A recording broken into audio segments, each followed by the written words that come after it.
Everyone, next squad killed Bethel here. We're going to talk about everything JW.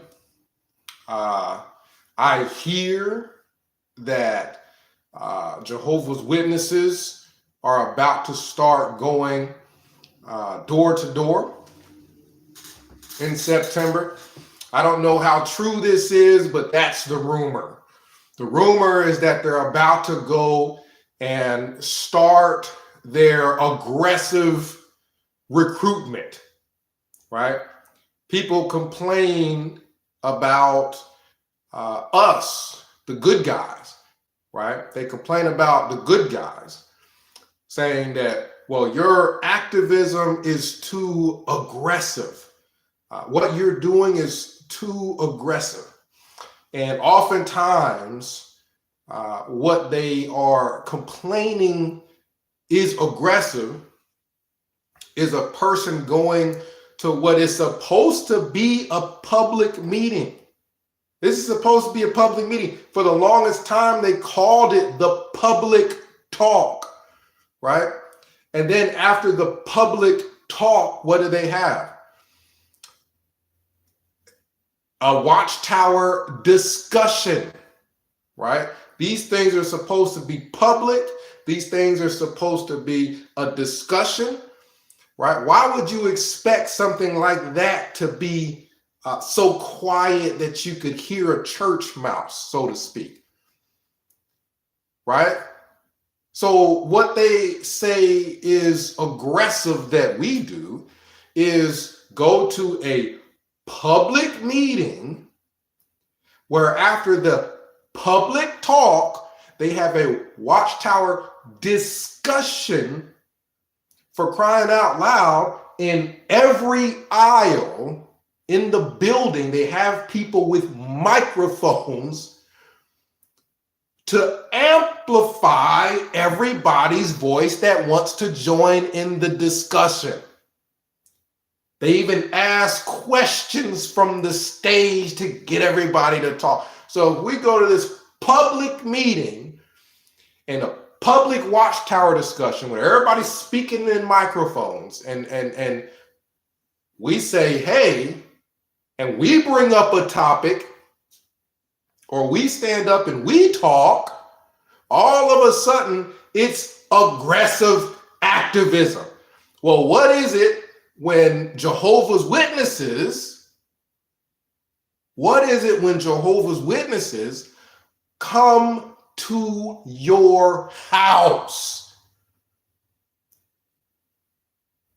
right? What is it when they come to your house and knock on your door?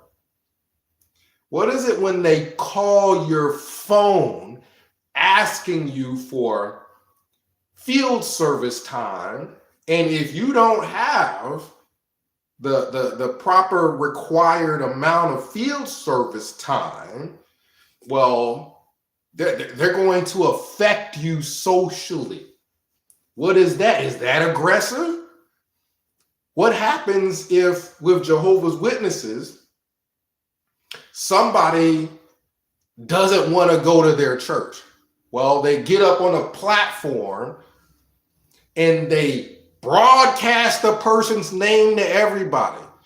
This person, Marcus, doesn't want to be a Jehovah's Witness anymore. Let's all shun them, right? Let's all pressure their own family not to speak to them anymore. And oftentimes these relationships can't be mended. The damage that's done is done, and it's done over the course of 10 or more years. Is that not aggressive? That's pretty aggressive. So what happens when somebody's being aggressive with you and you're trying to get your point across, right?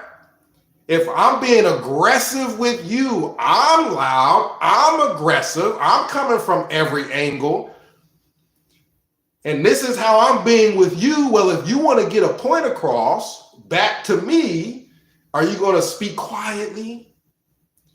Are you going to try to hide and talk? Right?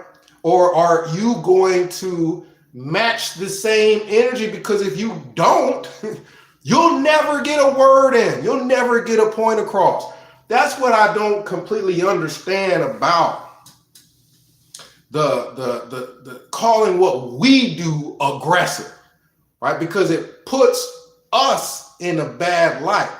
When you have two people trying to get points across and one person is being aggressive, they're the aggressor. And the other person, well, I got to speak loud too to get my point in. And then we point them out.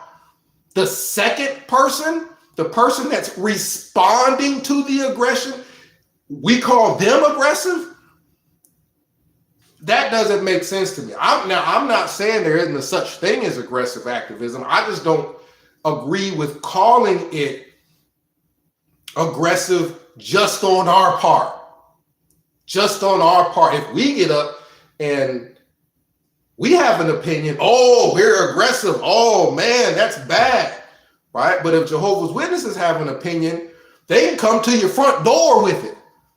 They don't care if you agree or not. They don't care if you already got a religion or not. They come to your front door, right? They got your address written down on a map that they say is their territory.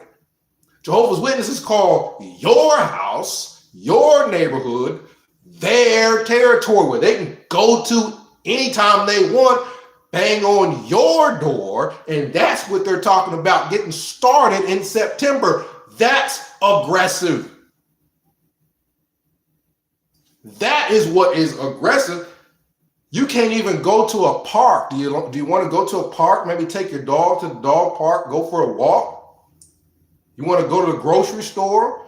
Well, they're standing out there with carts, and what they're trying to do is go places where they know you got to be, right? And they're going to stand there, and nobody invited them to the grocery store, right? The park, the recreation aspect of your city, that's for recreation. That's to take your kids to the park. That's to go have a picnic. That ain't for somebody to go broadcast their religion. Jehovah's Witnesses go and blab anywhere and everywhere they want, right? The United States Postal Service. Is the United States Postal Service a place for Jehovah's Witnesses to broadcast their religion to everybody's mailbox? No, that's not what it's for, but ain't that what they do? So Jehovah's Witnesses can go anywhere they want, do whatever they want, say whatever they want. It don't matter if that space is for that, but it's not called aggressive. It's not called aggressive. But if we do it, then it's called aggressive. Now, again, I'm not saying there's no such thing as aggressive tactics. I'm just saying if two groups are using it, you can't just call one aggressive, especially if the only thing we do is speak openly at a public meeting. We went to a public meeting and spoke openly. Oh my goodness, that's aggressive. Jehovah's Witnesses, they came to your house. They went on private property and they speak whatever they want. They go all into the United States Postal Mail Service and write all their religion and their cultish cult stuff and spread it all over the place there. They go to your grocery store. They go to your park. They go in front of your kids' school with those carts. They go to places that it's not for the purpose of them speaking whatever cult stuff they want to speak. And they do it. Okay, if you want to call what we do, we're the good guys. But if you want to call what we do aggressive, you got to call what Jehovah's Witnesses do aggressive. We can't play favorites. Just because they're a religion, we want to ignore everything that they do. No, we can't play favorites, right? Freedom of speech, we all have it. Freedom of belief, we all have it. So you can't take one group that has freedom of speech and freedom of belief or religion and say everything they do is okay, even though they're coming to people's front doors and they're flooding the freaking U.S. post office with cult mail and literature. And all we do is speak up at a public meeting and we're aggressive. I don't like the framing of that, right? The framing of that is to make the bad guys, which is the Jehovah's Witnesses, look good, and the good guys, which is us, the whistleblowers, we're the ones pointing out that, hey, this is a cult, everyone be careful. It's painting us in a bad light and painting them in a good light when that's nowhere near the case. That is nowhere near the case. People have got freedom of religion. They're free to go to any religious service they want. They don't need Jehovah's Witnesses banging on their door. They don't need Jehovah's Witnesses flooding their mailbox with cult stuff. They don't need Jehovah's Witnesses with carts standing in front of their grocery stores and everywhere that they want to be. They don't need that. But Jehovah's Witnesses try to use their religion to separate families. They try to use their religion to influence court custody cases when it comes to children, right? To make sure the kids stay inside the cult. Jehovah's Witnesses do things that people need to be warned about. What we're doing is necessary. It's a necessary warning. If somebody's driving down the street and they get caught up in this busy intersection, right? They get caught up in this busy area where there's 4 stops and there ain't no stop signs, there ain't no warning signs. Oh, everybody's upset. That's dangerous, right? So when we are the warning signs for the community, and we're saying, hey, slow down. We just want to let you know there are some things going on here that you just need to be aware of. We just need people to be aware of it. Just because we're just a warning sign, right? But we're aggressive. No, I don't agree with that. I don't agree with that at all. I do not.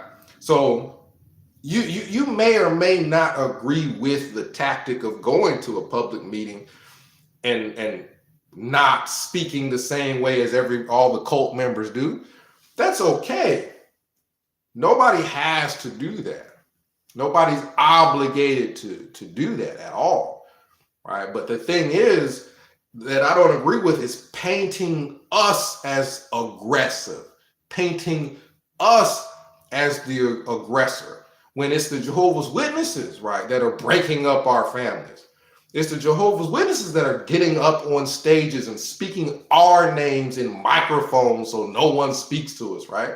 It's the Jehovah's Witnesses that are, and I've seen this happen. Even if you're not in the presence of a Jehovah's Witness, that cult member is still spreading dirt about your name to other people. So Jehovah's Witnesses are the ones defaming everybody. I don't get how we're the aggressors, you know. We're aggressive, right? If you want to call what we do aggressive, you have to call the actual aggressor aggressive also. Jehovah's Witnesses are doing aggressive recruiting, right? When they're all in everybody's doors and yards and grocery stores and everywhere else, speaking up about what they want. Jehovah's Witnesses are doing aggressive member retainment when they're trying to break up families to hold on to their members, right? If somebody wants to leave, okay, well, we're going to broadcast you as the most evil person alive, as an apostate and everything else, and you left Jehovah and all this and that and the third. We're going to broadcast you as that, to paint you as evil, to try to keep all our membership from following suit behind you. That's aggressive. That is as aggressive as you can be. So when Jehovah's Witnesses start, if they start, because, you know, that's another topic, but If Jehovah's Witnesses start back door to door this September, where they're doing their aggressive recruitment, going to everybody's front porch, well, we need to call it that. We need to call this cult aggressive so that we're not the only ones that people want to paint that false narrative on, right? Call it like it is. Say it like it is. They're aggressive. Jehovah's Witnesses are aggressive. They're loud. They're in everybody's ear. They're everywhere. They're putting mail in people's mail, in the U.S. Postal Service. They're the ones doing all that. If we so much as speak up, that don't make us aggressive, right? That just means people should be able to speak their minds in a public meeting. If they don't want people to speak their minds in a public meeting, well, don't make it public. Number one, don't make it public. I've been to churches where somebody will stand up and, for crying out loud, you go to a religious service in America, you got people clapping, you got people falling out, you got people yelling, you got people running around, and some Pentecostal service, you got people rolling on the floor. So don't tell me somebody disturbed your meeting just because they had an opinion. They had an opinion in an environment where they got microphones everywhere for the purpose of people giving their thoughts and their comments. Our comment is aggressive. Oh, come on now. We're not really, when you think about, we want to call Jehovah's Witnesses a religion, right? They want to be a religion, not just a cult organization. They want to be called a religion. Well, in most religions, it's okay to shout. It's okay to get up and dance. It's okay to clap. It's okay to talk. Right? They want to be called a religion, but they want to control the narrative. They want to control everything. Right? They're a religion where you're not allowed to clap. You're not allowed to yell. You're not allowed to talk. You're not allowed to have an opinion. Hey, it is what it is. This is a public place. They call it that. They're the ones going door to door, doing what? Inviting everybody to come. You can't invite everybody in the world to come to your little kingdom, the kingdom crack house. You can't invite everybody to come. That's what they're doing all the time, knocking on everybody's door, doing what? Inviting everybody to come and then get mad if somebody says something at your open discussion about the watchtower. You're going to get mad if somebody says something. Well, quit inviting everybody. Stop banging on everybody's freaking front door and then being a hypocrite and getting mad if somebody else other than you has an opinion. If I don't want nobody to say anything at my service, for one, I'm not going to be banging on everybody's front door, trying to invite everybody in the world there. If I want a place to be quiet, I'm just going to invite quiet people. Don't have the doors open to just everybody to come. Don't have what's called a watchtower discussion with microphones everywhere. We don't even have to stand up and give our opinion. We could just wait for the microphone. They can't call that aggressive. The person brought us the microphone to talk into. People just like to frame things a certain way, frame false narratives. They like to frame things. If you look at sometimes in the media, that's what happens. You see things that are one-sided. And that's what people try to do with us when it comes to Jehovah's Witnesses. They try to frame us in a one-sided viewpoint, where all we did was stand up and give an opinion. and we're aggressive when those people come to our freaking front door. All we did was go to a public meeting. I would understand if you called us aggressive if we went to their house. That's their property. That's their home. If we went to their house and we started giving our opinion on their religion, that's fine. Okay, call that aggressive. But that's what they do. They go to people's houses who are Baptists, and then they'll give their opinion about their religion, or they'll go to people's house, bang on their door, and they're a Catholic, and give their opinion on their beliefs. All we do is go to the public meeting. We didn't go to nobody's house. We go to their public meeting, give our opinion on their belief. Why? Because they do it to everybody else. The only thing people know about Jehovah's Witnesses is that they come to your house and give their opinion of their belief. But if we give our opinion, oh, we're aggressive. Oh, we're bad. Oh no, oh no, oh no. Oh, we scared somebody. Stop it. Sometimes I feel like you got Jehovah's Witnesses that are trying to infiltrate our ranks and call things a way that it's not.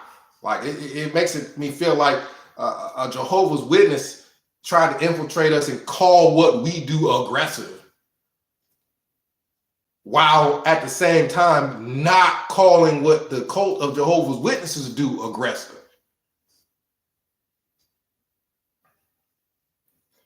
Somebody just asked in the chat about Bethel,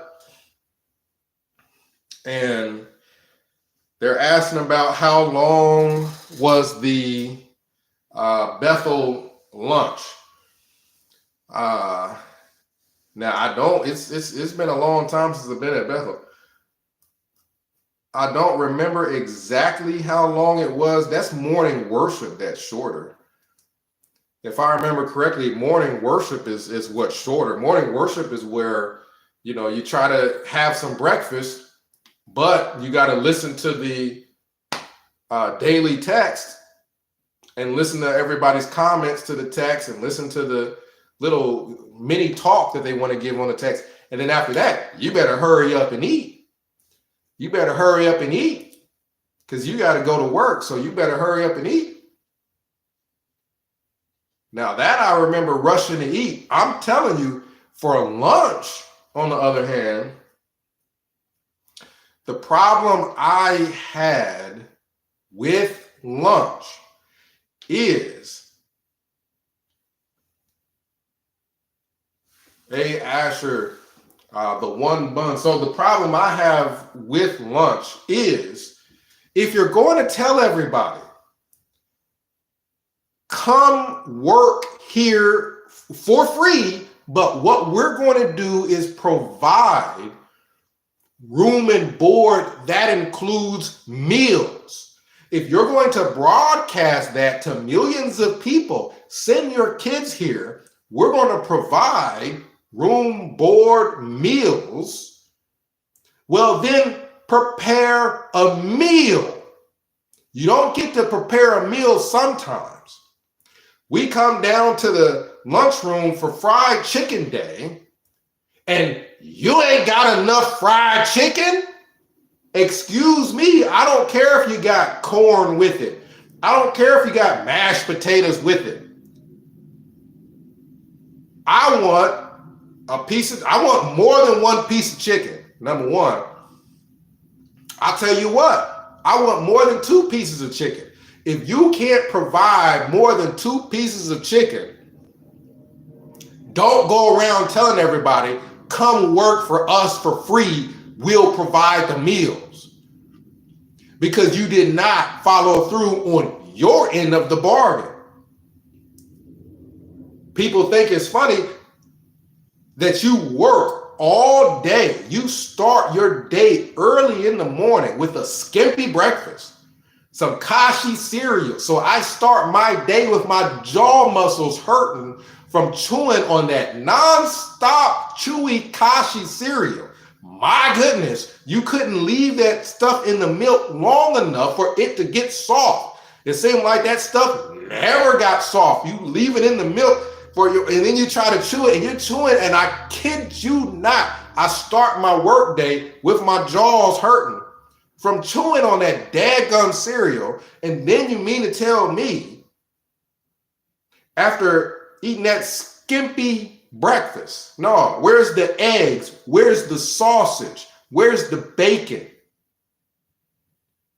Okay, people think it's just okay for Jehovah's Witnesses to provide skimpy breakfasts for people that got to work all day. Okay, provide a skimpy breakfast. For lunch, I'm coming to lunch hungry. I just worked all day on my feet. I wasn't in no computer room typing on the computer all day. I'm on my feet, I'm lifting, I'm moving nonstop. Lunchtime comes around, I'm ready for a meal. The least thing you can do, Bethel, is fill everybody's stomachs up so that they can go back to work. Is that too much to ask? Yes, it is too much to ask. Because I come down to lunch, and the excuse that they want to use, here's the excuse that they want to use, is, okay, well, during lunch, we invite the public, particularly Jehovah's Witnesses. So people's families come and visit during lunch. So they don't just feed us, the Bethelites, during lunch. They also feed whoever wants to come visit from lunch. You gotta be invited, of course. So if a Bethelite has you over for lunch, sometimes the kitchen doesn't know exactly how many people they're going to be feeding for lunch. Okay, well then, if that's the problem, stop inviting the whole freaking public for lunch. The people who are coming to visit Bethel, they got jobs. There's places they can go and get food. If the problem with providing food is, oh, we didn't know how many people would show up for lunch, so everybody just got 2 pieces of chicken and the rest you got to fill up on string bean.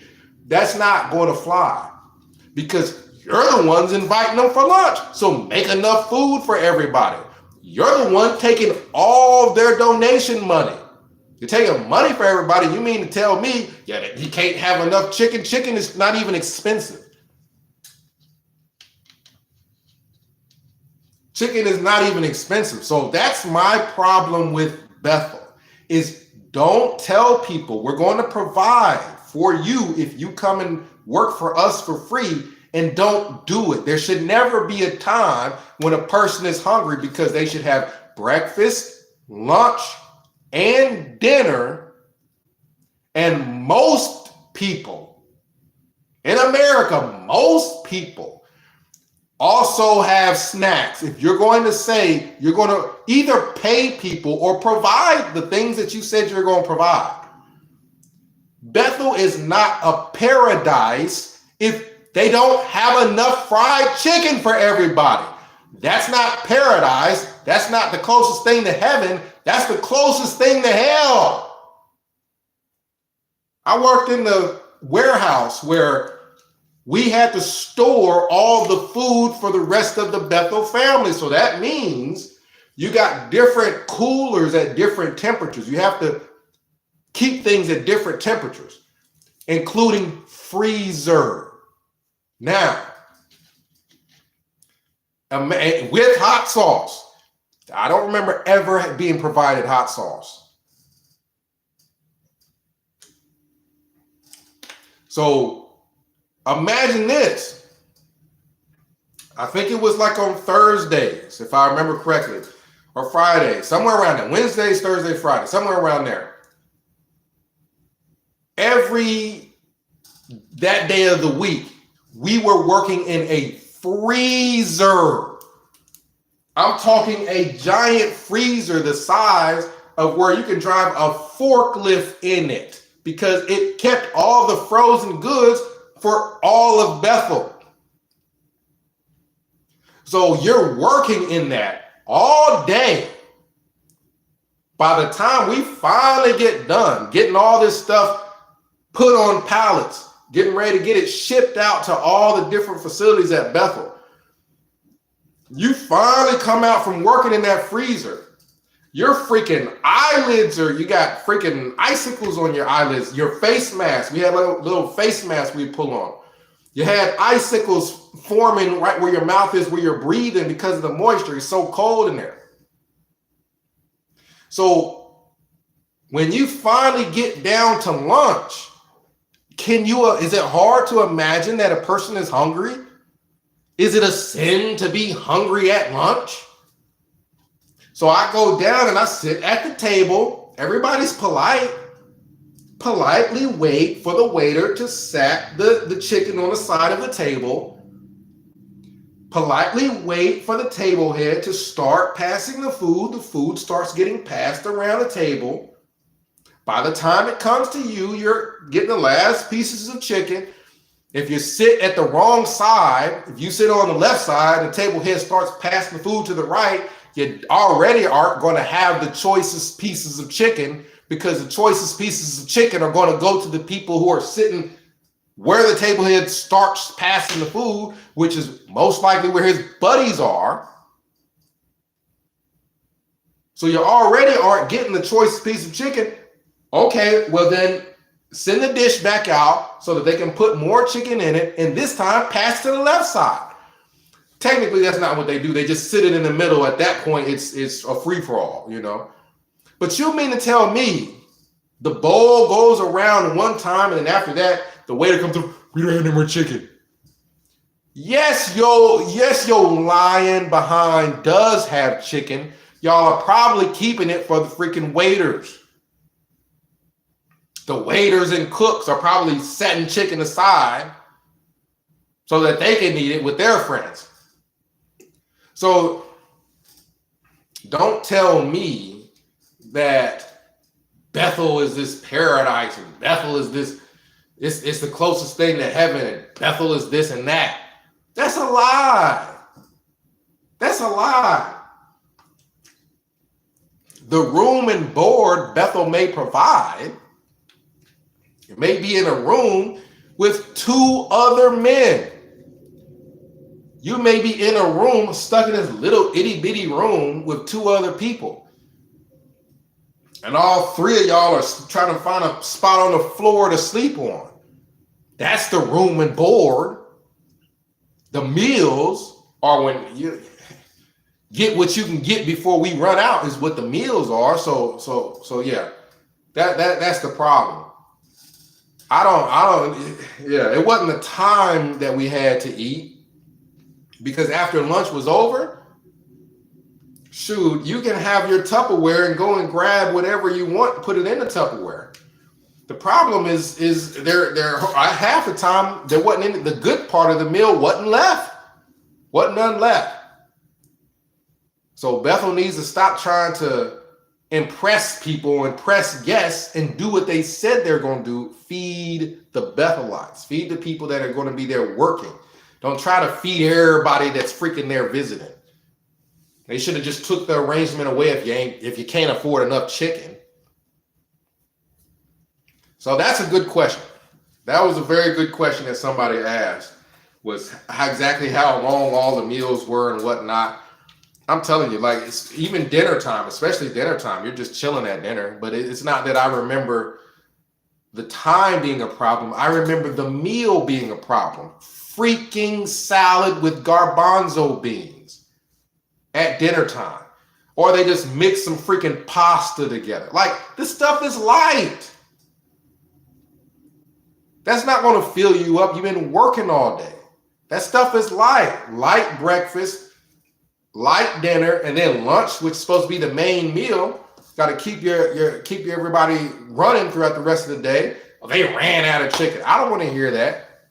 I do not want to hear that. That's unacceptable. It's unacceptable to go to any restaurant. Oh, they ain't got no food left. Especially you go in some place where they told you they're going to feed you. We're not going to pay you, we'll feed you. So that's my problem with that. Bethel needs to stop lying to everybody and follow through on what they say they're going to do.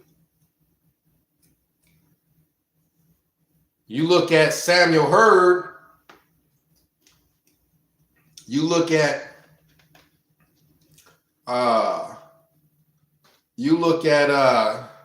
Tony Morris, you look at some of these other governing body members, does it look like they're missing a meal? Does it look like they're missing a meal? People don't understand how different it is, depending on who you are, how different you're treated. I went to Bossert's, I believe. The Bethel is a whole bunch of different facilities that they own in New York. They call it all Bethel. So I went to Bossert's, which they also call Bethel, because I had training in New York. Ooh, that room was nice. Ooh, that room was nice in Bossert's. Oh man, it was so nice. And then I had the room to myself, and then I went to the commissary. Dude, they had freaking grocery carts in the commissary. Oh yeah, if you're in Brooklyn, where the governing body were at that time, because that's before they had Warwick. If you were in Brooklyn, oh, everything's nice. Oh, your commissary's fully stocked. The people at Brooklyn, them I didn't see run out of food. I can't say I saw people in Brooklyn run out of food. Oh yeah, Wallkill and everywhere else. Yeah, there we got this little itty bitty tiny little commissary. There's no point in them having a grocery cart for the commissary. Dadgum commissary set up like a little garage sale. They don't hardly have nothing in it.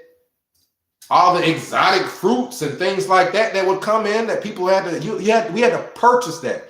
Bethel purchased exotic fruits. That stuff went to Brooklyn. So yeah, that's why your governing body members don't look like they're missing a meal, because they ain't. They're buying all kind of exotic fruits, all kind of exotic foods, and they send that to Brooklyn for them to eat. So yeah, that's obviously unfair treatment. And Jehovah's Witnesses, their whole belief is that they're going to have this thing called a paradise where everybody's going to be treated fairly. Look at Bethel. Look at Bethel purchasing all kind of exotic fruits that the workers at Bethel ain't never even ate before. We ain't never even tried it before, but it's going to Brooklyn. It's going somewhere, most likely the governing body members, most likely people that they think are important. Bethel runs the same way as any place else, corrupt. The whole idea of the Jehovah's Witness paradise is anybody involved with wrongdoing, they're going to be dealt with. Anybody. Well, that ain't the way it is at Bethel. At Bethel, it all depends on who you are. If you've been at Bethel for a while, if you're important, if you're an overseer, oh man, you get away with murder, and you better not go tell on them. Because if you're the one to go tell on them, most likely they're going to look for and find a way to get rid of you. And that's probably partially what happened to me. Because I was telling on the racists, the people that felt like, hey, they can just say whatever they want to people of color, even though Jehovah's Witnesses, they get a lot of money from people of color. They get a lot of facilities built for free by people of color. They thought they could say anything they wanted. And then when I go speak up about it, it's a problem with me. You know what I mean? And I did it the way you're supposed to do it. I called somebody, met them in their office, and spoke to them privately. So before Marcus started with these videos, Marcus was in private rooms in Bethel speaking to people privately the way you're supposed to. And Bethel chose not to do anything about it. They don't care about a person being racist. They don't care about a person using racial slurs. They don't care about none of that stuff. So Jehovah's Witnesses, they're delusional. They have this belief that Bethel is paradise. Well, if Bethel is paradise, that means only certain people are going to get punished. Only certain people are going to be getting the good food and things like that. Everybody else is going to be running out of food.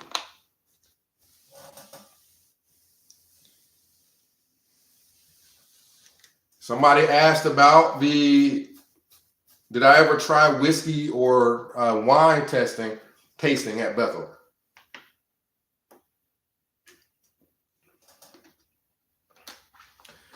I had plenty of beer. Let's put it that way.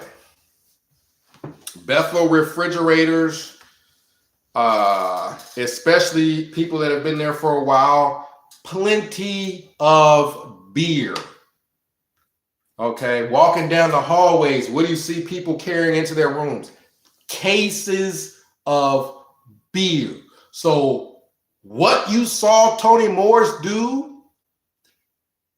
probably one of the reasons why he was so comfortable there doing it is because this has been going on at Bethel for the longest time. We've been telling everybody this. We've been telling everybody. Bethel is like a freaking drunken stupor. Like, you got all this alcohol at Bethel. We've been telling everybody for years that all these people at Bethel, the people you're seeing in the broadcast, the people you're seeing their picture in the watchtower sometimes, these people are freaking getting alcohol by the load. We've been telling everybody this for the longest time. And then finally you see it. Finally, you can put a face to what we've been telling you. Finally, you see, not only, this is the beautiful thing about the Tony Morris at the liquor store thing. Not only did you see what we've been warning you about, former Bethelites like myself, we've been telling everybody, these people be getting drunk. These people are walking around Bethel tipsy as all the get out. We've been telling everybody that. But now you saw a governing body at the liquor store and you saw them buying what? The same amounts of alcohol that we've been telling everybody. The same amounts of alcohol that are in plentiful supply at Bethel. So he went and filled up a freaking grocery cart full of alcohol. That's what we've been saying. You see all these Bethel big shots, and what do you see them carrying? The big boxes of beer that you freaking, it weighs you down trying to carry it. That's not for everybody. They're bringing it into their room. It's not some freaking closet where they put it and anybody that wants some can come get some. It's not where they're just sharing it with everybody. They get these large amounts of alcohol and they bring it to their room. That's for their consumption. And logically, 1 + 1 = 2. The only reason for me to go get alcohol is to drink it. The only reason for me to get an extremely large amount of alcohol is for me to drink a lot of it. Jehovah's Witnesses are delusional. They're talking about this paradise and everything's going to be done fairly. Just look at Bethel. A whole bunch of alcoholics and nothing is done fairly. All the way to the meals and how they're done, all the way to the purchasing. They purchase certain fruits and foods for Wallkill. I don't remember the Patterson commissary. I don't know how that looked. But the commissary in New York where they are, oh yeah, that's paradise. Yeah, paradise for the higher ups. That's how it is in America now. The rich people want everything. The rich people don't want there to be debt forgiveness.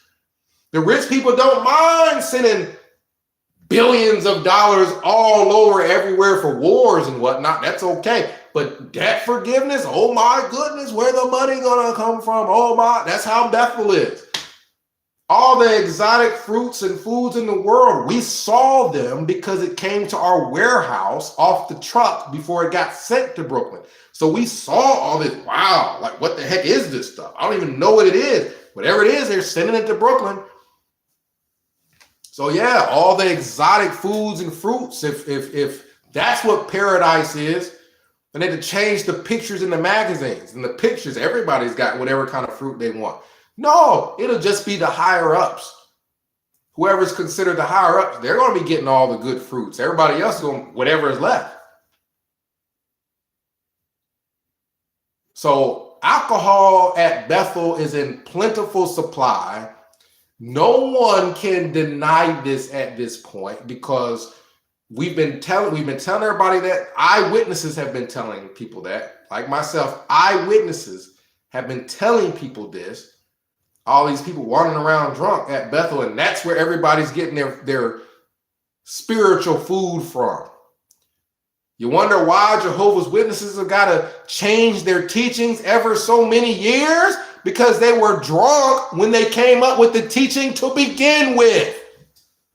They were freaking all drunk when they came up with the teaching to begin with. That's why they got to have overlapping generations. That's why they got to have the light keeps getting brighter and brighter. No, the governing body keeps getting soberer and soberer before they finally figure out what the heck they taught everybody, and then they got to change it all.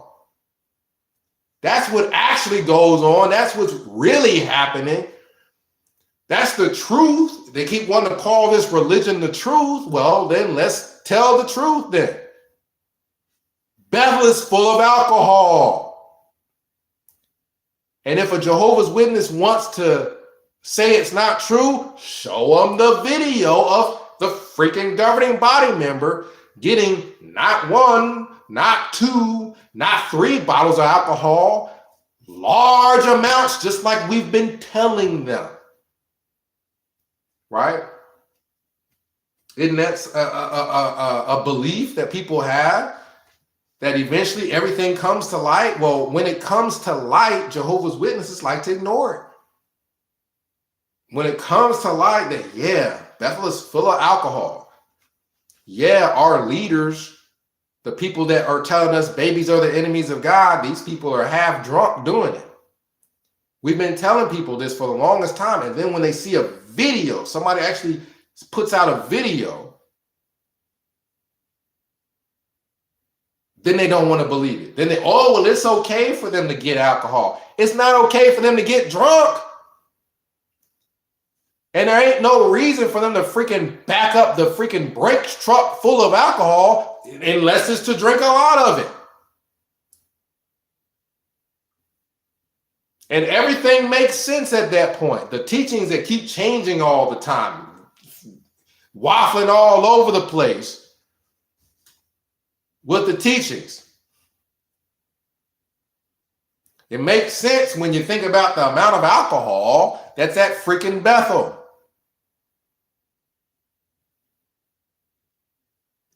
So that's the problem. Is one of the reasons why we have to speak so loud. One of the reasons why we can't go to a public meeting and speak quietly is because A, Jehovah's Witnesses are so loud, and B, even when it's in front of their faces, the alcohol we've been telling them are going to Bethel. All that alcohol going to Bethel. Even when we tell them that and show it to them, they still just make up excuses. For the longest time, everybody was saying what? There's no scandals at Bethel. Why isn't there any scandals at Bethel? Why isn't there this? Why isn't there that? There's homosexuality at Bethel. What do you mean there's no scandals? There's homosexuality at Bethel. There is the constant recruitment of young boys to Bethel for all these older men to prey on. There is freaking videos of the wild sexuality at Bethel. They're humping on pillows. Pillowgate came out. You mean to tell me all these people can't control themselves around linen, but they're controlling themselves around all that young booty that they keep bringing into Bethel? That they're control? No, all them, the homosexuality is going rampant. And if a Bethelite gets a chance to be around a woman, they're about to go rampant on her. The wife swapping, all this stuff we've been telling people about. Not just the wife swapping, the flat out cheating. Such and such wife got banged by such and such, like the flat out cheating. I know somebody who had to leave Bethel because he was all over somebody's wife. Now, did I see them having sex? No, I saw him feeling on her. I saw him with his hand around her waist and grabbing stuff he shouldn't. I saw that. I didn't see them have sex, but typically, if somebody leaves Bethel and they've been there 10 plus years, something got out. Something got out to everybody. And they had to have done something other than just groping each other. He was banging somebody's wife. What do you mean there ain't no scandals at Bethel? The freaking governing body, they're all drunk. You know, they're all getting all kinds of alcohol. You saw it on video. What do you mean there's no scandals? There's scandals. But Jehovah, they ignore anything you tell them. It don't matter if there's a whole freaking Australia, the freaking country of Australia has got to bring to the table how many pedophiles they got running loose. They'll ignore that. So yeah, there's scandals all the time at Bethel. Every day is a different scandal. They just people ignore it. They don't want to hear it. That's why we got to speak up loud at the public meetings, right? Otherwise, the only people speaking up would be the cult going to everybody's door, putting mail and flooding the freaking U.S. Postal Service. The only people being aggressive would have been them. Right? Instead of amen at the end of the morning worship service, they should have just all yelled cheers. At the end of every prayer, Jehovah's Witnesses, they need to stop saying amen at the end of prayers. If Bethel is their headquarters and their example, they all need to yell cheers at the end of prayer. In the name of your son, Jesus, cheers, and then drink some beer. That's what needs to happen. Jehovah's Witnesses got plenty of scandal. Plenty of things that somebody said, getting soberer and soberer as you behold the day drawing near. That really does need to be a talk given at a Kingdom Hall because it's the truth. That is 100% the truth. Somebody said, greetings from South Africa. Now, you could bring your own cereal at Bethel. You could bring your own hot sauce. But, you know, that's up to you to get those things. You have to purchase those things or have a family member or somebody else purchase those things. The burden to feed the Bethelite. That's why it's almost just like jail, where a family member goes to prison and the burden of really feeding them, making sure they get enough to eat, and things like that, that falls on the family to make sure they got money for commissary and stuff like that. That's not 100% the same way it is at Bethel. I had a relative that sent me a box of snacks and things like that.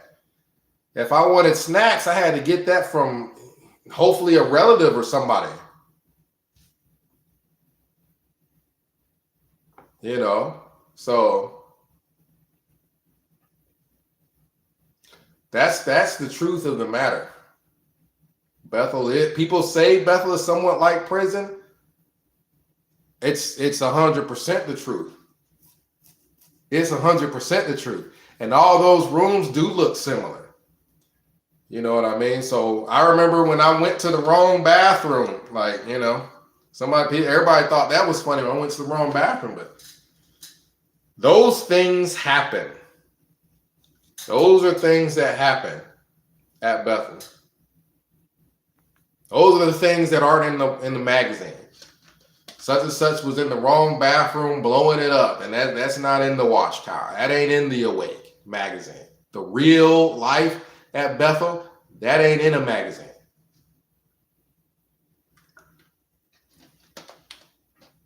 But that's what I remember thinking when I was at Bethel. I'm at Bethel. I'm reading the magazines we print there, and I'm thinking, man, these things are so unrealistic. Like, these magazines are not even close to reflecting the reality at Bethel at all.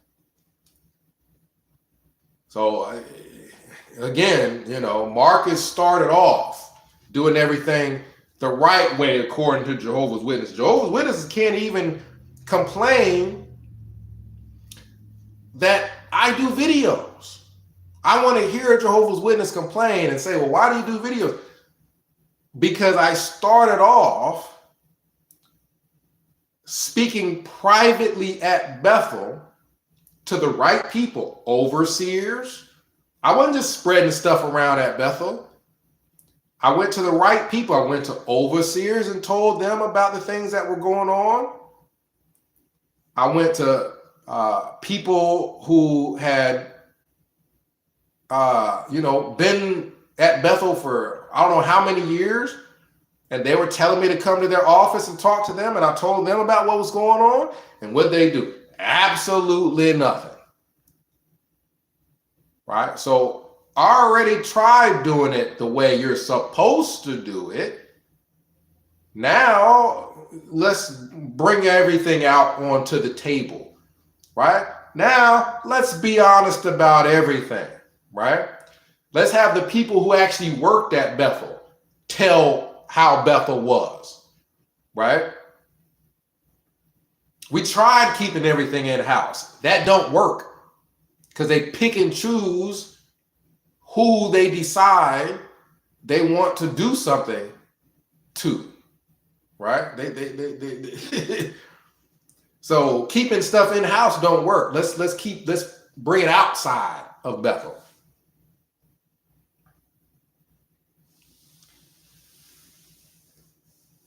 Yeah, no, so yeah, and then also too, I was mentioning about Jehovah's Witnesses and defamation, lying and saying things about people. So Asher was just posting something. Basically, she spoke to my stepfather, who is an elder. Now, me and my stepfather are not close at all. We don't really talk at all. We have not been close since he had a divorce with my mother. So him and my mother had a divorce. That's when he was getting disfellowship. That's when, according to him, according to what he would say, he left Jehovah. That's when condoms were getting found. That's when all that stuff was going on, right? So I end up going to Bethel while he's getting divorces and condoms are getting found and all kinds of stuff is going on. He's got horrible relationships with his some family members. He's got really bad relationships with family members because of how he is, right? So Asher talks to him, and what does he do? He starts spreading negativity. He starts spreading lies. He starts spreading rumors, saying something about, I was going to a Kingdom Hall in order to impress someone. He didn't mention who. I would like for him to mention who I was going to the Kingdom Hall to impress. Now, you guys have seen me for probably about 6 years now. When do I pretend to do something in order to impress who? Impress who? Go to a meeting to impress somebody? I went to freaking Bethel. What do you mean I went to so basically, for people who don't know, Asher spoke to my stepdad, and he told a bunch of lies to her about me because, you know, he didn't want her to get me involved in their discussion. So he's saying that I'm going to Kingdom Hall to impress who knows who, right? Impress who, right? I'm over here making videos publicly, telling everybody about everything that's going on, and could care less about impressing some JW, and have been doing it for 6 some odd years. And he's over here talking about, I'm going to the Kingdom Hall to impress somebody. If I go to a hall now, it's to help wake somebody up. If I go to a hall now, it's to do undercover activism. It ain't to impress. Impress who? Nobody has cared about him since he got a divorce with my mother. This is an elder I'm talking about. Nobody's talked to or cared much about him since he got a divorce. And once he got that divorce, he just freaking disappeared on the family, right? He wasn't even showing up. He wasn't helping out with nothing around the house. He wasn't doing nothing, right? People talk about deadbeats and stuff like that. That's what they're talking about. It's like, okay, if I'm not with the mom, I'm not going to help out with anything in regards to kids. I'm not going to come visit the kids. I'm not going to come take them any place or do anything like that. So yeah, when he got a divorce, he disappears. Somebody said that, I won't mention who, that there are condoms found and all kinds of stuff, and he was having relations with another woman and all kinds of stuff like that. That's who the elder is. That's who's over there talking about Marcus left Jehovah. Asher said, don't forget I'm a he. Did I say she? I talk fast. I may have said she. So Asher, he. And yeah, this is this is what's going on with Jehovah's Witnesses, right? So they are spreading falsehoods, lies about Marcus went to the hall to impress somebody. He didn't mention who. He doesn't know who. He made it up. That's the polar opposite of Marcus's whole personality. Marcus has been public everywhere for 6 freaking years, telling the truth about Jehovah's Witnesses. Who in the world inside that cult do you think I'm trying to impress? Who? If I'm trying to impress people in the cult, do you think I'd be making videos right now? He's an idiot. He's an idiot, and that's the qualification for being an elder.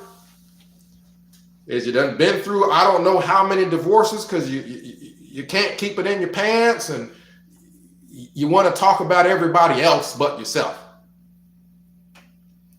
So I'm glad Asher brought that up so that we can discuss that.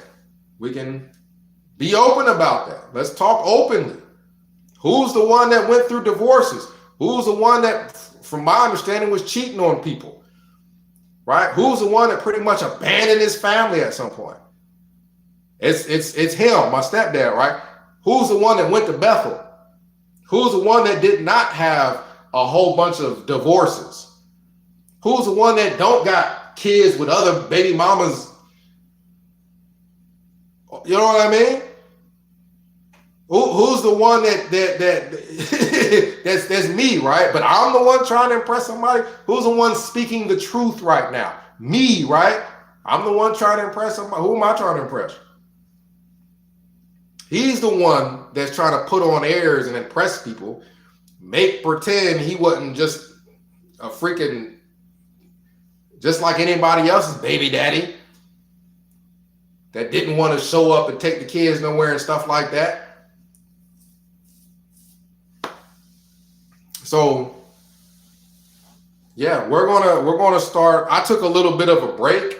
You guys probably hadn't seen me in a good 7 days or something like that. I took a little bit of a break because I wanted to think about some different things, because I heard about Jehovah's Witnesses starting up their aggressive recruitment again. So I want to think up some different things and different types of activism that I want to try to do. And I'm going to have to try to figure out how to hide a camera. That's what I need Asher to help me do. Figure out how to hide a camera. I don't know where you can put a camera and hide it so I can do my activism. If they want to start with their aggressive recruitment and aggressive member retainment, I'll go back to my activism also. So yeah. Other people probably can relate to me where they have a Jehovah's Witness family member, and that family member lies to everybody to make you look bad because you left the religion. They stayed in the religion, but they're the ones who was the whore. They're the ones who've been through 8 billion divorces.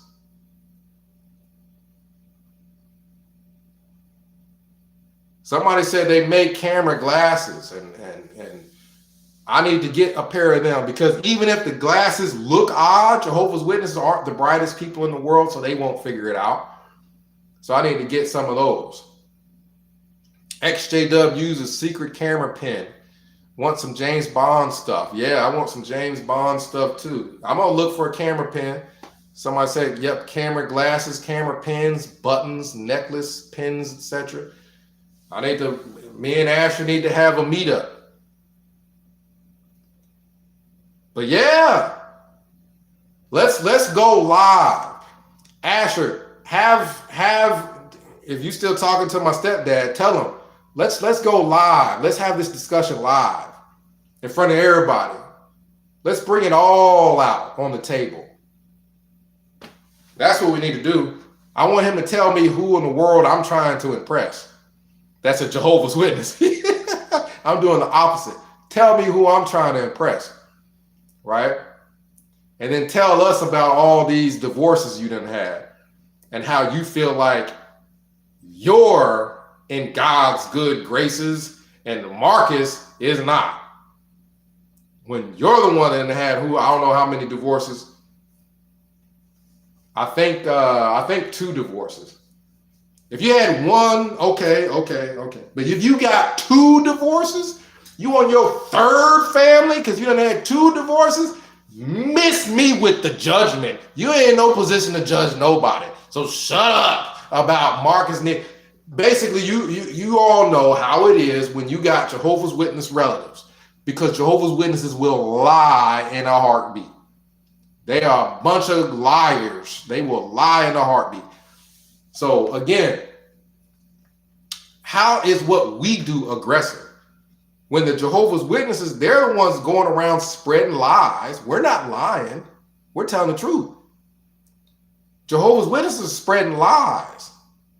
Asher just told you. I got a witness right here. Asher is my witness that a Jehovah's Witness relative of mine was caught lying about me. Jehovah's Witnesses go around lying on everybody who left the religion to try to make them look bad, to try to keep everybody from listening to them. That's aggressive. Tell him, let's go live. Let's talk live. Let's talk in front of everybody. Let's do that. Instead of talking about, I normally want to talk about, but since you want to talk about me in this little private conversation with Asher, I can talk about you. You brought me up, so I can bring you up.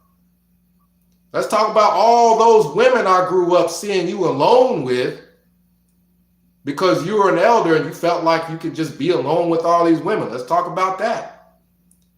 Let's go live. Let's talk. If you want to talk, let's talk. He's got my phone number. He could call me and tell me anytime about who in the world he felt like I was trying to impress. He'll never said nothing like that. He'll never call. So yeah, that's your elders, right? Those are the people that like to talk behind people's backs. And I'm not lying because Asher is my freaking witness that he did it. She probably had it recorded when he did it.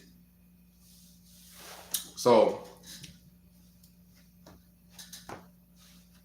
comment down below. Let me know what you think. 937-789-4029. Let me know. Call me. Let me know how I can get these hidden cameras so we can do our activism. If they want to start aggressive recruitment, let's start our activism too, which is not aggressive. We're just, if they're allowed to speak publicly, why aren't we allowed to speak publicly? They're allowed to come to people's private homes and speak publicly. Why can't we go to a public meeting and speak publicly? It's not so bad. Talking about, oh, it's going to, the other thing about it is someone saying that it's going to make them think negatively about apostates. That's a news flash to me that they ever thought positively of us. When did they ever think positively of us? They already thought of us in the worst light they could possibly think of us. When did they ever teach that they should listen to us? I don't know if we can tarnish our reputation to a cult that already thinks about as bad about us as humanly possible. So, yeah, they're not recruiting anybody. They're doing aggressive recruiting in the sense that they call what we do aggressive.